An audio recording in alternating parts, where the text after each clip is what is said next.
Bismillahirrahmanirrahim. Assalamualaikum warahmatullahi wabarakatuh.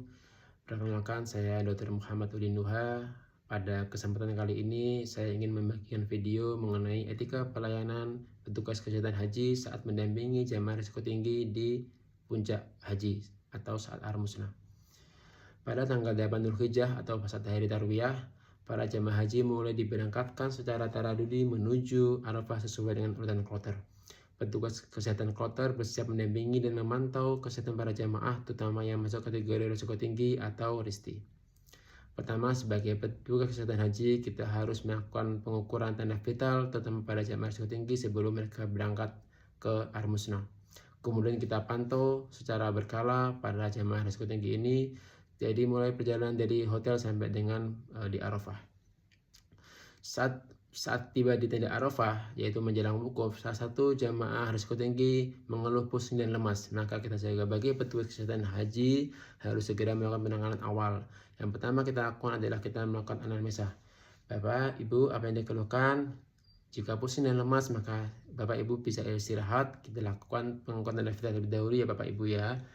Bapak Ibu silakan minum air putih dengan Oralit sebanyak 200 ml dan disarankan untuk selalu minum air putih ini setiap jamnya. Kemudian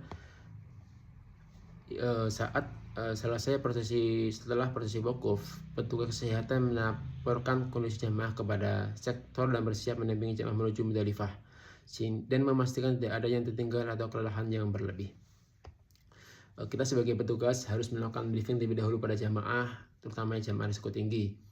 Bapak Ibu mohon tetap bersama regunya, jangan berdesak-desakan dan juga berjalan sesuai jadwal, sesuai urutan ya. Dan tetap selalu minum air mineral 200 ml per jam dan juga selalu menggunakan alat pelindung diri seperti topi dan juga hairspray untuk mencegah dehidrasi atau heat stroke. Kemudian kita juga tetap mencatat apakah ada keluhan pada jamaah risiko tinggi dan juga memastikan mereka naik bus dengan aman. Saat tiba di Muzdalifah, yaitu saat malam hari, cuaca sangat dingin dan angin kencang, kondisi jamaah haji mulai kelelahan. Petugas kesehatan pun harus melakukan pemantauan secara berkala pada jamaah-jamaahnya, terutama pada jamaah risiko tinggi.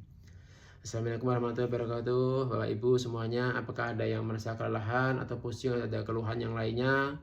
Jika ada, segera kita hampiri, kemudian kita lakukan pengecekan tanda vital, kemudian kita juga pantau apakah sudah makan atau minum sesuai dengan jadwalnya atau tidak. Jika ada yang merasa sesak nafas, maka segera kita pantau dan juga tangani. Bapak Ibu silakan tenang terlebih dahulu, tarik nafas secara perlahan. Akan kita ukur saturasi oksigen Bapak dan juga silakan ambil alat oksigen jika Bapak mengalami kekurangan oksigen atau desaturasi. Kemudian saat penanganan awal itu kita juga tetap lapor ke ketua kloter atau ke Karo atau ke Karom bahwa ada jamaah haji yang sedang mendapat penanganan sesak nafas. Kemudian kita pantau secara berkala, jika sudah stabil, jika tidak stabil maka kita segera laporkan ke pos sektor atau ke KKHI. Saat melewati tengah malam, para jamaah bergerak ke Mina untuk melaksanakan lontar jumroh Aqobah. Petugas kesehatan tetap siaga memantau kondisi jamaah yang lansia dan RISTI. Kita bisa membagikan air mineral atau snack sesuai dengan waktunya dan juga mendampingi jamaah yang memang membutuhkan kursi roda atau pendampingan keluarga yang sehat. Dan tetap kita lakukan pengecekan tanda vital bagi jamaah risiko tinggi yang memerlukan pemantauan ketat secara berkala. Baik Ibu, apakah Bapak Ibu mampu berjalan atau tidak? Jika tidak, maka kita carikan dulu kursi rodanya dan akan didampingi oleh keluarga yang sebagai pendampingnya.